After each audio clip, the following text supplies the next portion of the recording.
In-person drop-offs by far have my highest success rate for meetings. Now, again, I'm in an interesting position where all of my accounts are in North Carolina. So they're all within about 3 hours away, but I'll go get Crumbl cookies. I'll leave my name, my number, and I'll just be like, hey, this is for the security team at X company. Again, my name and my number on it, and I'll just drop them off. And then I'll send an email follow-up either that day when I get home, because I got to drive back home, or I'll send an email follow-up the day after. Or I'll do handwritten cards. I've done handwritten cards several times as well. People love that. And that's actually how I've gotten one of my deals closed. Initiating becoming a hiring machine sequence in 3, 2, 1.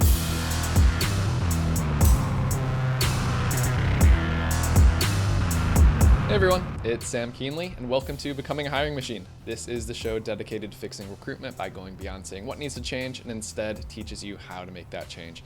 Today we've got a phenomenal interview ahead of us, but before we get into that, I just want to tell you a little bit about the show. Essentially, we have shows within the show here. Some days we have interviews with industry thought leaders and others who are shaking up the space, while other days we cover things like trending topics. Stop by every Tuesday for a Tactical Tuesday episode where we go deep on how to do something that's going to help you drive better results in your day-to-day.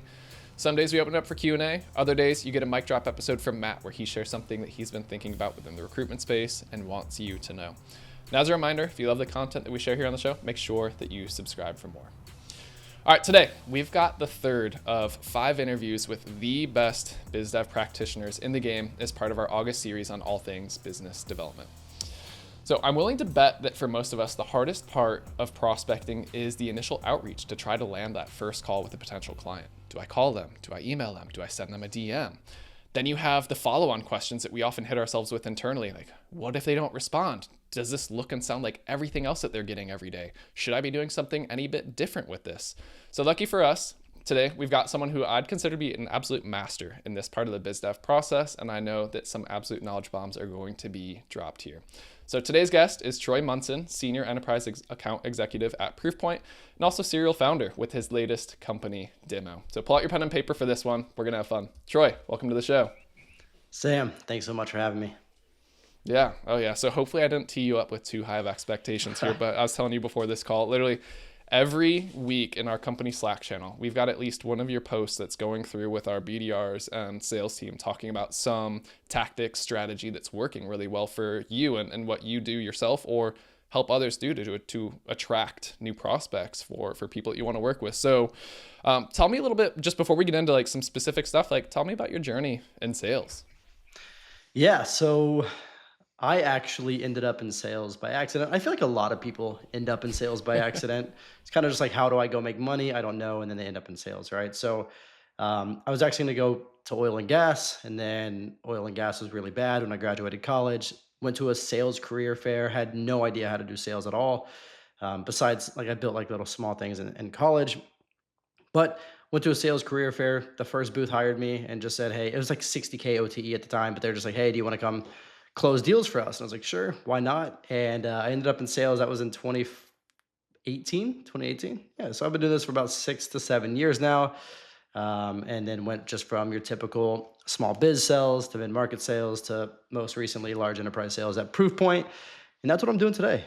I love it. And I know one thing, you said 6 years now and be like, only 6 years, but at the same time, what I actually think is really good and unique about that is so much has changed within the sales space in just the last 6 years alone, because it's been the fall of the predictable revenue model. Just go make 100 dials a day, you're going to get it. There's social selling and how to do it properly has really come to rise. There's more of an emphasis on relationship selling than ever before. So you came in at this really unique time where everything was so in flux that like having a fresh sheet in front of you to figure out how you wanted to do this has been to your advantage.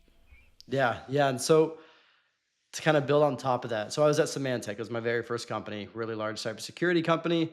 Like we just were given Excel sheets and a phone is what we were given. And then we brought in SalesLoft. This was in 2018 when SalesLoft, Outreach, all of them were just like, they were a magic tool, right? You would just send out thousands of emails and I'd be booking like 15 meetings a week. It was crazy. But you're right. It's like I've seen this entire transition from the phones work, emails work. Now it's like no one really knows what works, so they're just trying everything under the sun, which leads us to today. And that's why I'm glad to be on this episode. But it is crazy. It's changing so fast. Yeah. And so prospecting, you do say, you shared in a post not long ago that you still do. I know we were talking about the predictable revenue model. You say, you have, it's not a formula, so to speak, but you're just like, look, if you do this each week, you are going to be successful.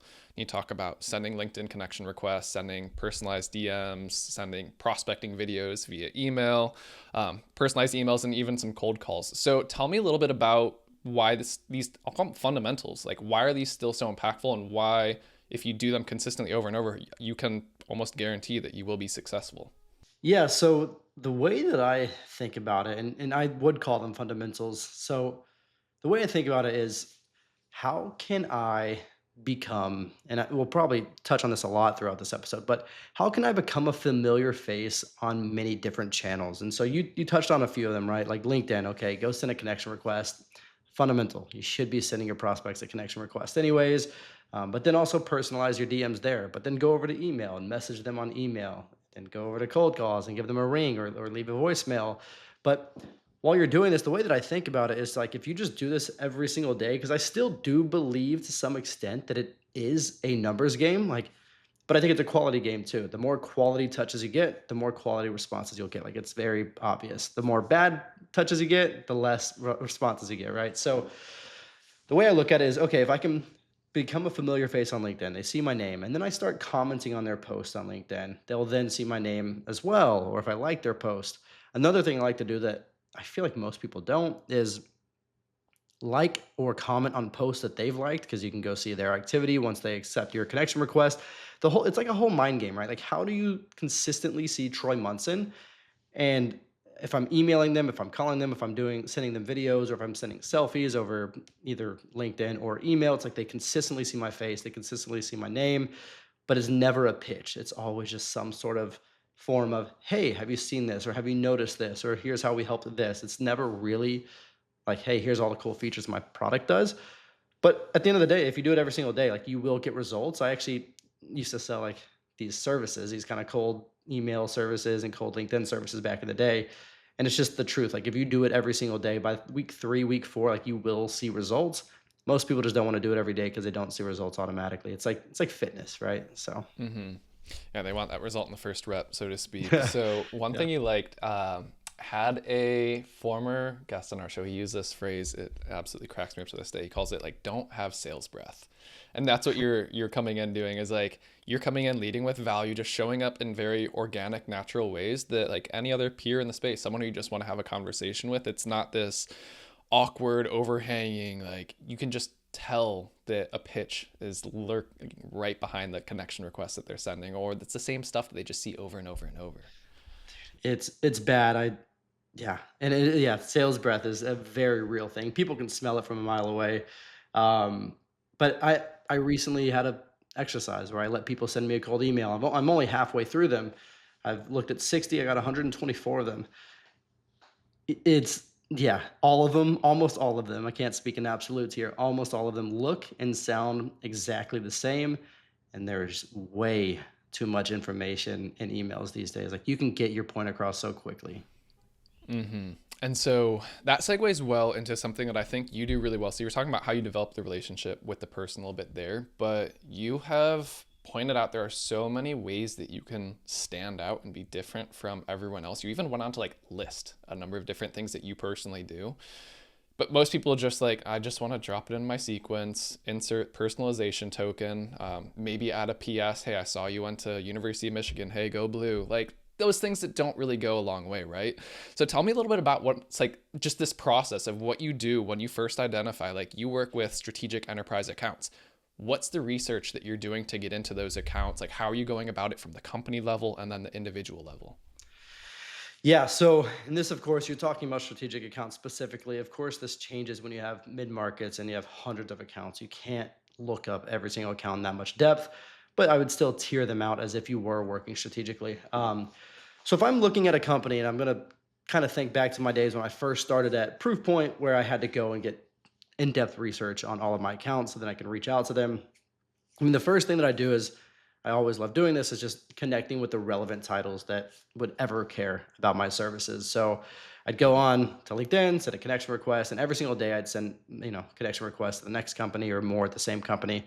But also, what I'm looking at are a few things, and it's one, of course, I think a lot of people talk about this, but is that company hiring? If so, like, which jobs are they hiring for? And when they are hiring, I'll go in and literally look at their job description. And then when I'm looking at their job description, I'm putting like an asterisk or whatever you want to, like, I'm literally like copying and pasting it on a Word doc. This is very manual. I'm sure there's tools that can do this, but the way I do it is I just kind of go side by side and say, hey, our product can help here, and here's the product that can help with that. Our product can help here. Like this integration works with this. Like I'm literally just kind of mapping out based on this job description why my product would be a good fit for them. Other things that I'm doing is one, like 10K reports. If they're a public company, grab a 10K report, run that through ChatGPT, to be honest, and ask, hey, how are they focusing on cybersecurity this year, or how did cybersecurity go last year? Like those are things that you can easily do and just get an automatic summary of through ChatGPT. And even Google, I think, is working on their AI stuff nowadays. Um, but there's that, and then I love to do. I mean, there's a lot more. There's called Investor Day reports, but I love to do a lot of company research and then start understanding each person at that company. So, for example, Twitter is a really big way to get an understanding of somebody's social life. Sometimes it's a little too creepy. There's been like weird stuff that I've seen on people's Twitter. I'm like, I probably shouldn't let them know that I've seen this. But another example is there was this one prospect I wanted to get in front of, and he would never get in touch. Like he would never respond to my emails. So I'd email him, I'd send him video messages, nothing. But on LinkedIn one time, he posted a cybersecurity training that he had hosted himself. I listened to the whole training, and then I reached out to him and just let him know, hey, I learned this from your training. Curious if, and then I related the pitch back to the training because he kind of had some overlap in there. And the next thing you know, like within the same day, it was just like, we got a response. So there's just so much you can do from different kind of channels, but for a company, you really have to understand what the business is doing, how they make money, what their challenges are, what strategy you need to like pretty much build a hypothesis of like what their strategy is moving forward. And if they're public, their 10K will tell you. But that paired with all of the different channels for each person is just like, I have it all on a spreadsheet. People, companies, what the company cares about, what the people care about, and all their accolades, accomplishments, things like that. And I just marry all of them together.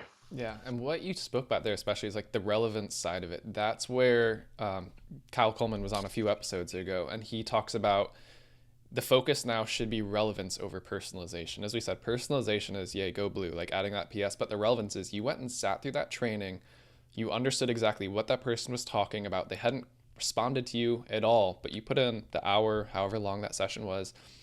You pulled together a thoughtful email that AI couldn't produce, that no other competitor could do, unless they actually sat in on that and sent a thoughtful question that was relevant to them. Not just something to try to get a pitch, but like a genuine thing that showed you watched, you listened, you internalized, but we're also able to find a way to tie that back into kind of the conversation that you wanted to have with him to start that. And that relevance is what builds a trust, builds a credibility, but also it's like 99 other people aren't doing anything like that. So that's the one call that he will take now, because he's like, okay, like Troy's clearly done his work on this. Like, let's go hear him out.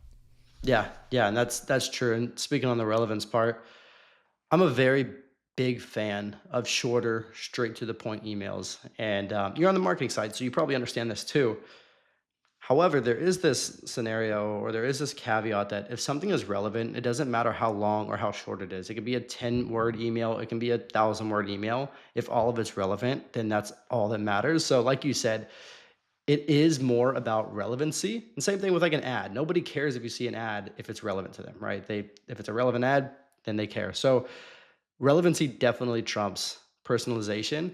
And I will always say that to the end of the day. But if you can't find anything relevant, the next best thing is personalization before just flooding them with like some sort of generic messaging. Yeah.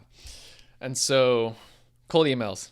I was cracking up. You literally in a recent post, you said like most cold emails suck. Just flat out. That's how you started it off. So you cited there's usually 5 main reasons why these emails just like they don't go well. Let's go through those, because I think a lot of people, like you said, you've got 120 some cold emails that you're going through. A lot of them look and sound the same. I bet there's a lot of similarities in here, but like what are those common things that you realize that, it's like these emails aren't that great and here's what you can do about it?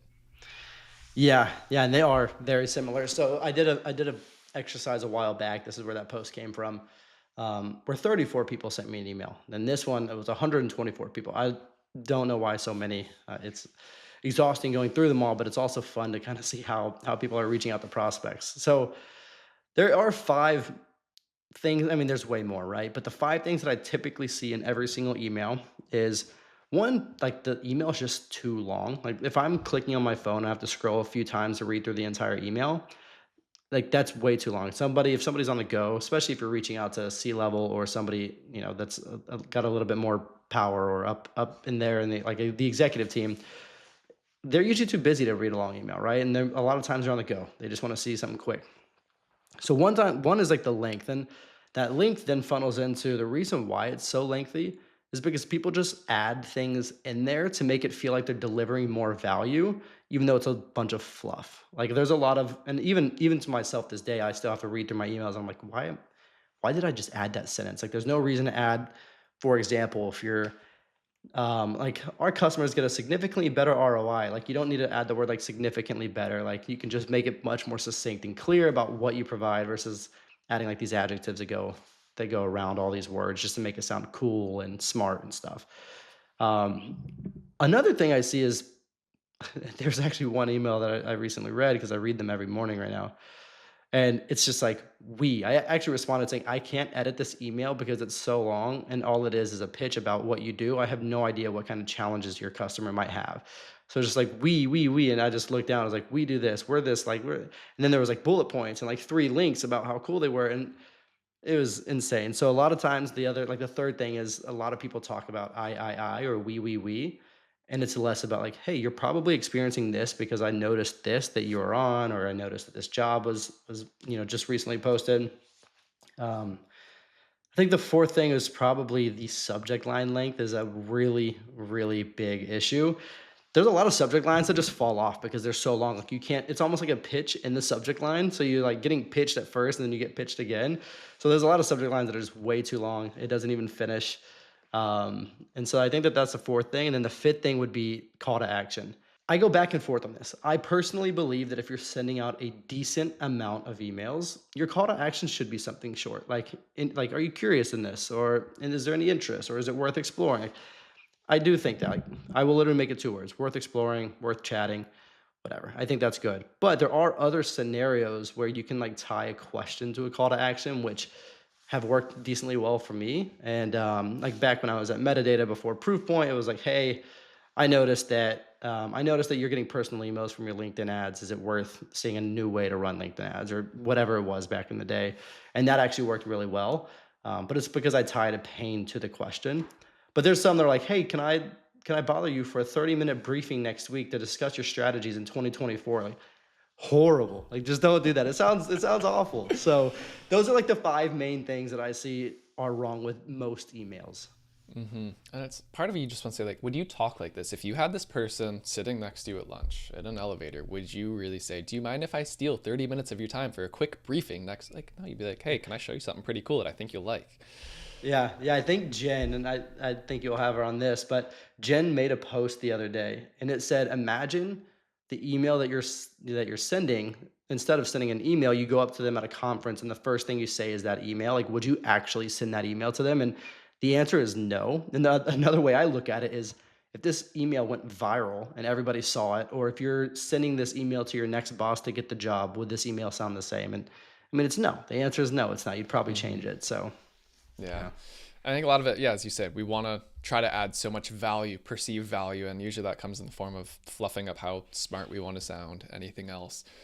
Want to get your thoughts on one type of CTA. I've seen this work. Well, I've been on the receiving end of some of them, and sometimes I don't want to say I started to read through it, but it's an interesting tactic. I call it, it's like the, do you mind if I send you something type tactic, where I had someone recently, they were trying to pitch me SEO services, and I could tell that it was a very scripted email, insert personalization token here. But the end of it was like, hey, do you mind if I send you something to show you how I can increase this specific page or do a quick audit on your site? Curious on your take on that, because I wonder, like, they often make it sound like they've already done that research. Hey, can I send you the research over? And I don't think they really have, but like, what do you find? Have you ever tried something like this where it's like you're offering value and then seeing who bites and then you'll go do the work? Or are you actually doing that work with your research? Yeah. So I do this for almost every LinkedIn message. So when it's email, I really haven't done that. And I want to explore. I want to explore that more with email. But on LinkedIn, for example, at Proofpoint, we are a very large cybersecurity company. We see tons and tons of threats come through email. That's like our main thing is email security. So I will literally just say in a message on LinkedIn, it's like, hey, I'm Troy over here at Proofpoint. Usually I never introduce myself. They can see my name on LinkedIn. But with the cybersecurity audience, it's a little bit different. They're a little bit more formal. And all I say is, hey, I'm Troy over here at Proofpoint. I own the relationship between your account and Proofpoint. Again, not something I'd recommend if you're emailing somebody or not targeting like a very formal audience. But what I say immediately after is, would it be okay if I send you some threats that we're catching? That way you're out in front of it before it gets to your organization. Highest response rate by far for any cold outreach that I've done. Now, if they say yes, of course, internally we have like this entire threat intel where I can pull threats every single day from and then just send it over to them. So love that. Works really well. And it's also works well to uncover more. So when I get a yes, when I ask that, I then say, great, well, we catch a lot of different threats. What kind of threats do you want me to share? And when they answer, my thought is, okay, that must mean that they must be getting that kind of threat, or that must mean that that's a priority to them. And then they'll be like, oh, I want, threats with QR codes. Oh, are you getting a lot? And then it's just like you continue this conversation. Then you can understand, I guess, kind of do discovery for them or with them without actually like sounding salesy. But yes, Mhm. long-winded answer, but the short answer is I love that call to action. Yeah, that's smart how you use that to pull a thread of getting them to tell you what's most important to them, what they're focused on now versus you just trying to value prop guess and throw 10 things at them, 9 of which aren't relevant, and then you've burned that bridge already. So I like that. All right, you talked about LinkedIn and how you do take a different approach, like LinkedIn versus email. And this is something you and I years ago first started chatting on LinkedIn, and you took this approach. I thought it worked phenomenally. I'm sure your playbook's changed and evolved over that time, but recruiters spend day after day after day on LinkedIn. I mean, it's a recruiter's heaven, so to speak. So how do you go about starting conversations with your prospects on LinkedIn? Yeah, so that's one way, what I just mentioned. A lot of time it's just like, hey, do you mind if I share this? Or hey, you like one thing I'll do, kind of like what you received is, hey, do you mind if like send over a use case that how we've worked with another manufacturing org or whatever it might be. But I always like on LinkedIn, one, when I send out connection request, I personally don't send any message with a connection request with it. Um, but now that I guess I even hate saying this, I hate even saying it, but now that I have like some sort of an audience on LinkedIn, it's so annoying and like weird to say it. I actually don't really accept any request unless one, like the title is very relevant to me. Like if it's like a CMO at a company that I possibly want to get on demo. Or if they did actually send a message and it was a very personalized message. So while I never send messages, I also am contradicting it by saying I only respond to ones that have relevant messages to it. Um, but yeah, when I start those conversations, there's really like three main ways I like to start a conversation. Is one, that value offer versus a pitch, just offering value. Hey, can I send you this? Hey, can I share this data with you? Whatever you have it internally at your org or whatever, right? Hey, we've been able to place this many people with, it doesn't matter. Like, do you want to see the stats on it? So Yeah, no, real quick, how yeah. soon after you send that connection request are you coming in with this type of conversation? I try to wait a couple days. I usually wait Okay. about 2 days unless like they've commented on my post very recently or something like that. But usually a couple of days. I don't want to just bombard them immediately when they hit accept. Some people say do it immediately because that means they're online right now. But then it just seems to me like when I get a message immediately after accepting, it's usually always a pitch. Yeah. Um, so I usually wait a couple days. I start off with values one way. The other way I like to do LinkedIn messages is I use audio messages. However, I've noticed recently a lot of people have been giving it gripe because they're like, look, I'm either like at home or I'm in an office or I'm in a coffee shop where I just can't listen to your audio message right now. So now when I send an audio message, I just say, hey, I hope that you're in a spot to be able to listen to that message. If not, let me know. Something like that. So it's like, okay, now they kind of want to listen to the message. Or another thing I'll say is apologies if you're not in a spot to listen to that. Mhm. Um, just kind of like this friendly little tone, like, hey, I'm sending you something. I'm sorry if it's not a good time for me to send that. Yeah, Uh, it's interesting you bring that up because I just did an episode a handful of weeks ago on this exact topic for recruiters is using voice messages because I saw it was a 20x improvement in reply rate, even if it was a no. But there's this air of mystery and intrigue when people see it. So I'm sure that, yes, some people are going to have a gripe about it. People are going to listen. yeah. We've had voicemail for God knows. We all grew up with voicemail, right? You know how to listen to it on your phone. It very much works. So I like that you're still holding to it. But yeah, that little text follow up with like, I hope you're in a spot to listen to this. That's a perfect 1-2 punch of it. Yeah. Yeah. So I big fan of audio messages. I just always send a message after. The other thing is you can just say, what'd you think about the end of the message or whatever, like something to just get them to be, okay, I guess I gotta listen.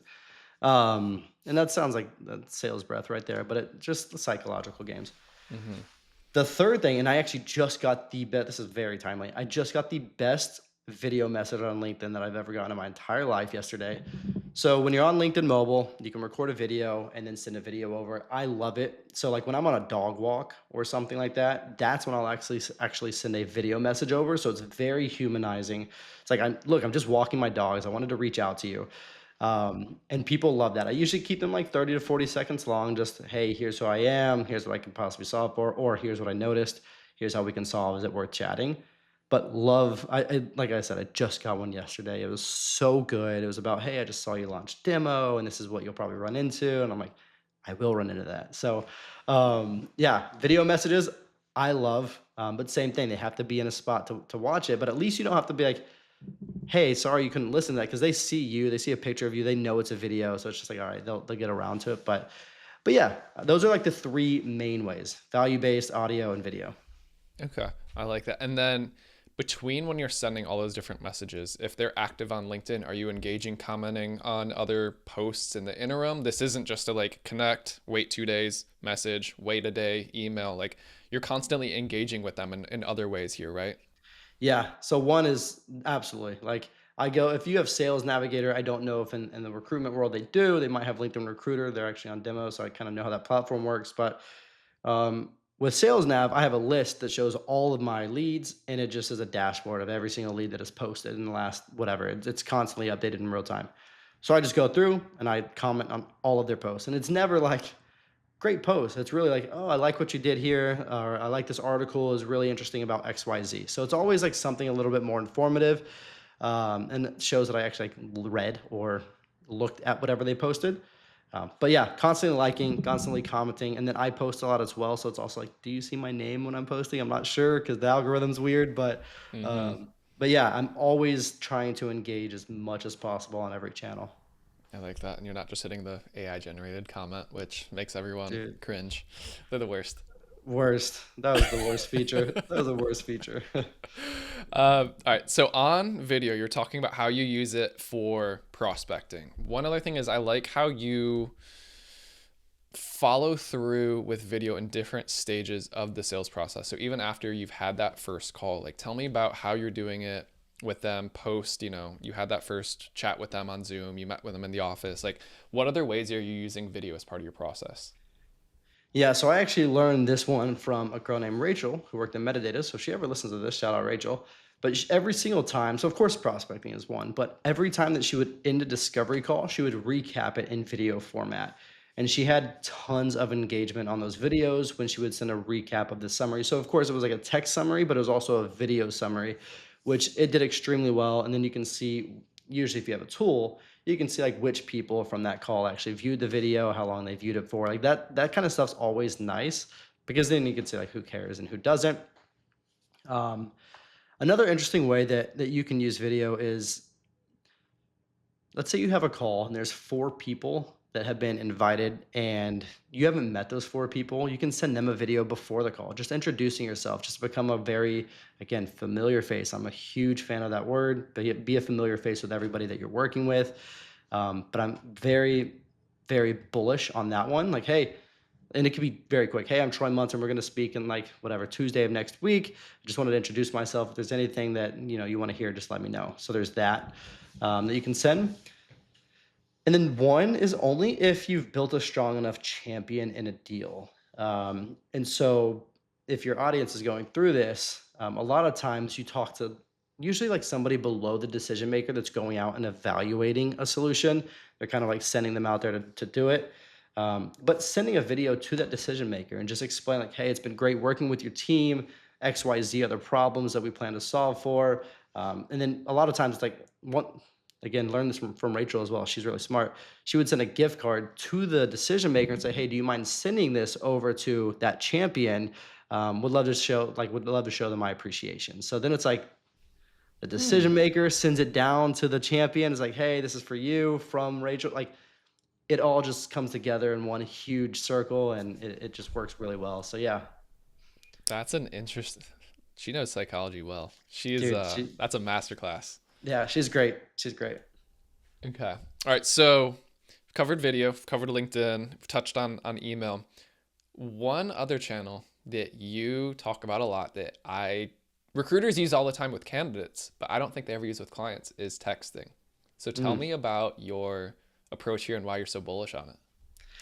Yeah, so it all depends, right? Texting is risky, man. It's risky. So rarely do I text people I don't know, like prospects, like Mm-hmm. cold, hey, this is Troy. Can you take a pitch with me? Pretty much.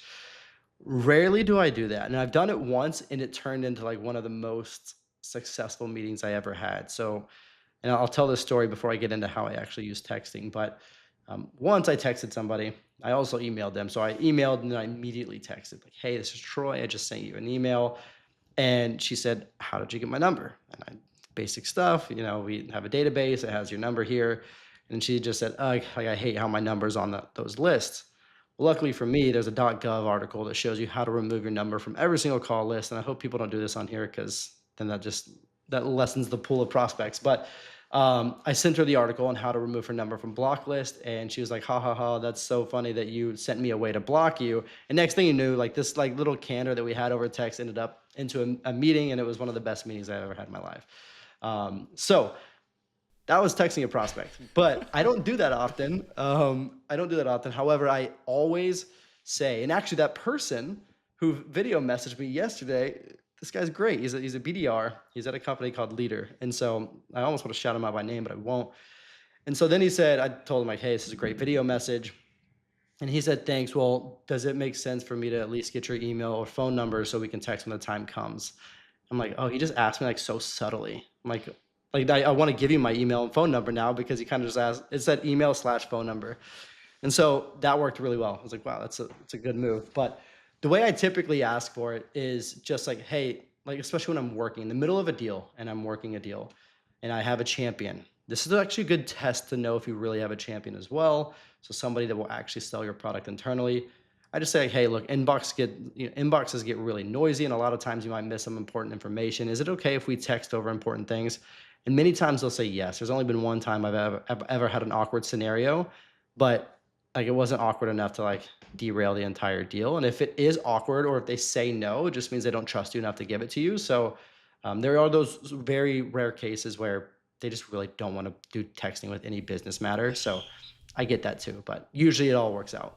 Mm-hmm. Yeah. So I like that you called out that you're not doing it. This isn't like the initial outreach. You're texting. They never had a conversation with you. Like, yes, that's creepy. I know a lot of recruiters like that doesn't sound appropriate to text the potential clients right off the bat. But yeah, doing it later on after you've had that conversation. Hey, inboxes get noisy, especially a lot of our recruiters in the UK. They all use WhatsApp. It's Yeah. more common for them to start WhatsApping over there than using email. And like I feel like the US is a little bit behind in that regard. So I can see that coming up and finally making its way across here. Yeah, I actually have a lot of people that on LinkedIn ask me if it's okay to WhatsApp people. I don't because I'm from the US and we're so far behind, but I would imagine that it is okay, right? Especially in the middle of the process of the sales process. So yeah, it's extremely powerful, and I personally believe that if you get their number, it's almost a closed deal because they trust you enough to give you their cell phone number. Yeah. So, okay. All the channels you use. What have we covered so far? We've covered LinkedIn. You briefly touched on Twitter. You talked about email. We've talked a little bit about calls. I don't know if there's anything else you want to talk about there, but some other ones that I think not many people take advantage of that you've noted before have been like leveraging your network, leveraging current customers, in-person drop-offs. I actually want to get into that one with you, how you go like physically call on places. And then ChatGPT is the final one. Everyone always wants to talk AI. So any of those like that you want to dig into that will be fun?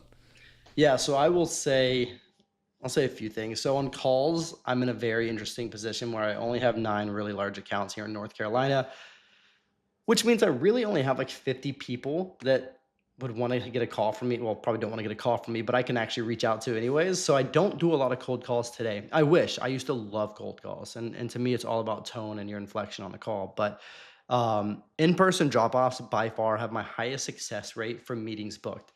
Now, again, I'm in an interesting position where Um, all of my accounts are in North Carolina, so they're all within about 3 hours away. But I'll go get Crumbl cookies. I'll leave my name, my number, and I'll just be like, hey, this is for the security team at X company.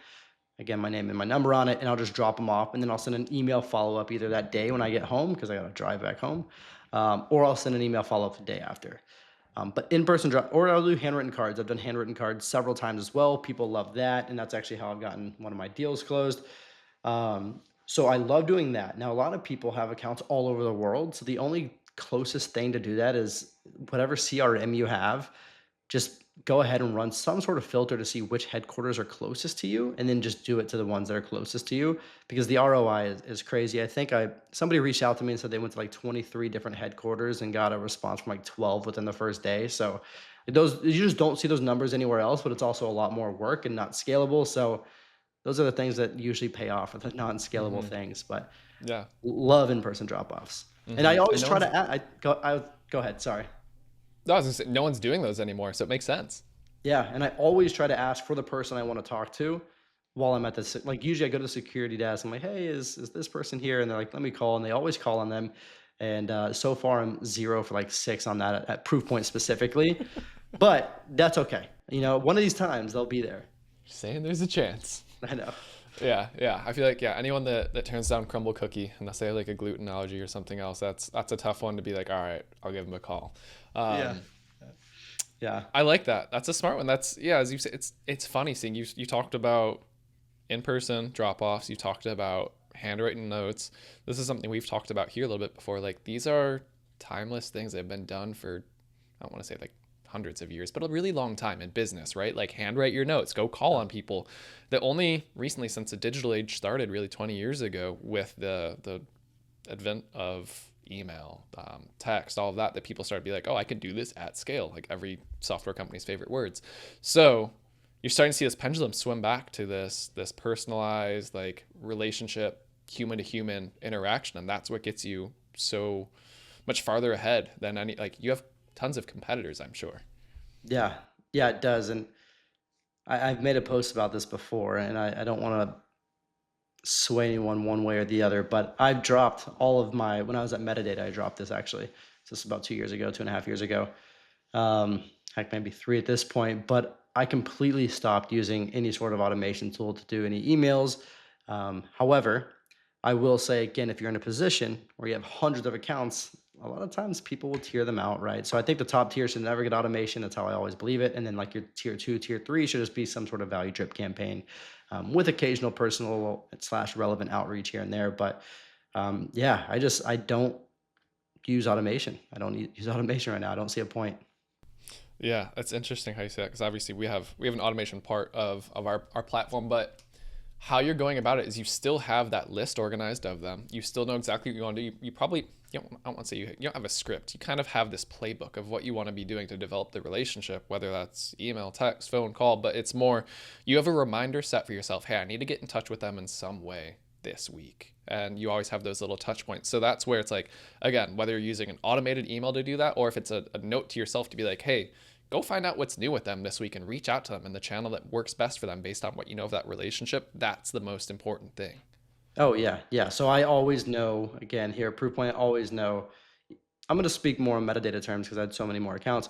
I always know my top accounts, like which accounts am I going to focus on this week? Which people am I going to focus on this week? And of course, like you need to have reminders. You need to make sure that you're following up properly, things like that. But of course, it's like you mentioned, like if you're sending automated emails, it should be to the ones that you know will probably bring in like the least amount of revenue or like the least amount of business, but then like that really careful follow up slash prescriptive outreach, in my opinion, is the best when it comes to like your top tier accounts. But like you said, absolutely, you can't just kind of like wake up one day and be like, okay, who am I going to reach out to today? I'm not really sure. Like you should know that. And to really hammer this point home, you shared before, like, you aren't ever married to one specific channel, one medium, one tactic. Like, you shared stories of these different personas that you got in touch with and how every single one of these big accounts, it happened through a different way. It wasn't always the same email. It wasn't all these different things. So, like, do you want to share a couple of these examples to really like prove this point? Yeah, so I touched on one, which was like that security awareness or the security training that guy had. Mm-hmm. Posted it on LinkedIn after not responding to me. Another one is, and I don't think a lot of people leverage this enough, and I didn't really believe this until recently because, as you know, salespeople typically butt heads with marketing people and say your marketing, your messaging is awful and Never. whatever, right? There's always two different messages that they send. So I finally ended up just saying, you know what? One of these large ones, I was like, I'm going to use a marketing event, which was a women in cyber event. And this is pretty obvious, right? Like send it to all of the women that are in my territory. Every single account and lead that I have, or every single lead that I have in my territory should know about this event. And then I sent that and they were so appreciative. And this one person went to the event and like reached out to me and said, that was the best event I've ever been to, all this stuff. And that was able to book me a meeting with one of those large accounts. Um, but then another one all comes down to like the okay, this is going to be jargon, so let me see. Pretty much, there's two C levels we really want to get in front of. One of them straight up just told me, I don't take calls with vendors. I was like, dang, all right, well, how do you buy tech? Then the other C-level executive posted on LinkedIn and was like talking about how big of a sports fan he was. So okay, interesting.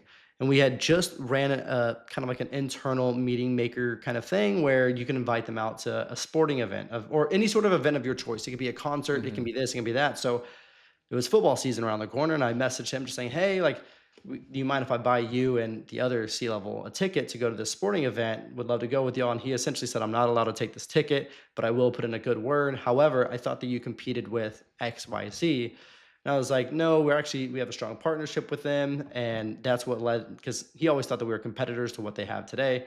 So that's what led him to introduce me to the other C level that said he doesn't take calls from vendors, and that booked that meeting. So it's just like just being everywhere, like really Hmm. gathering information from everywhere you possibly can because people just post stuff in their spare time. So, yeah, yeah, Let's be everywhere. And then, yeah, don't just take I don't want to say don't take the first no, but there are often so many doors to get to the place that you want to get to. Like, just because one door closes doesn't mean that you shouldn't be trying to go these other avenues and not to like go around one. If someone clearly says, like, no, do not contact us ever again, like, be careful a little bit there. But, that type of approach where you just said, you found 5 different people you could reach out to there, 10 different people, 2 different people, like, use all of those to your advantage. yeah, yeah. And yeah, if somebody straight up says, no, if you ever reach out to us again, we will never, ever, whatever, be a customer. Yeah, maybe wait a little bit, right? But I always say like a no is typically just a not right now. And so that's how I view all my no's unless unless they are a little volatile about it. But a no is just not right now, try again a little bit. And so I give it some time. Or I'll just like I said, I'll use ChatGPT or Google or whatever it might be to gather some more signals or intent on that company to see when is a better time. Okay. All right. I know we're coming up on time.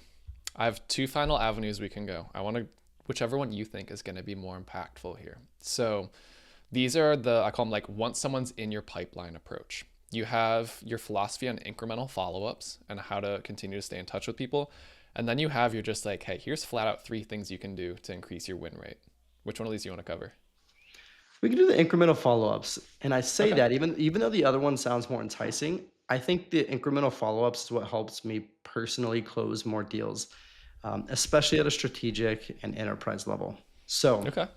what I what I mean by that is, I'll give you an example. There's an account here in North Carolina, and big company. And I had a conversation with them early this year, like January, maybe even last year at this point. But they said, "Hey, we're with your competitor until 2025. However, we already have challenges, so we'd love to stay in touch." So what I typically do is I know exactly what that competitor can't do, and anytime that we come out with a feature that helps us, like, I guess, better even like one up that competitor, or anytime we come out with new threats, like I mentioned that threat intel, or anytime there's a new event, every 3 weeks, every 4 weeks or so, I'm constantly dropping them just value in their inboxes. And that's just what keeps me top of mind. And that's actually like we go out to lunches like every 3 months now. Me and the person that said, "Hey, 2025, we go out to lunch every 3 months." And so I think those are extremely powerful. But another one is the largest deal I've ever closed in my life. It took 10, 11 months to close. And there was like a 3 month window where they didn't say anything to me. Like it was just like, I was telling my wife, I was like, "Oh, I think I lost it. Like I was really hoping for this one to come in. Like it can be like, I could pay off my loans and all that stuff." And so I was like, whatever, I'm not going to lose it because I just want to make sure that, I'm always in front of them, but it's not like pestering. So again, every Hmm. 2 weeks or so. For this one, it was every 2 weeks because we were in an active sales cycle with them. It wasn't wait till 2025. Every 2 weeks, I knew what their challenges were already. I knew everything that they cared about, what they wanted to see, everything that they, all the competitors they were looking at. So every 2 weeks, I would just send them a new podcast or a new blog episode or a new industry related or industry related article that I would find. I would just drop it in their inbox. And then literally like 3 months later, they're like, by the way, I love the persistence of your emails. We've looked at all of them. We're ready to get back into touch now. They must have just been doing some internal conversations and I couldn't be involved. I don't know what it was.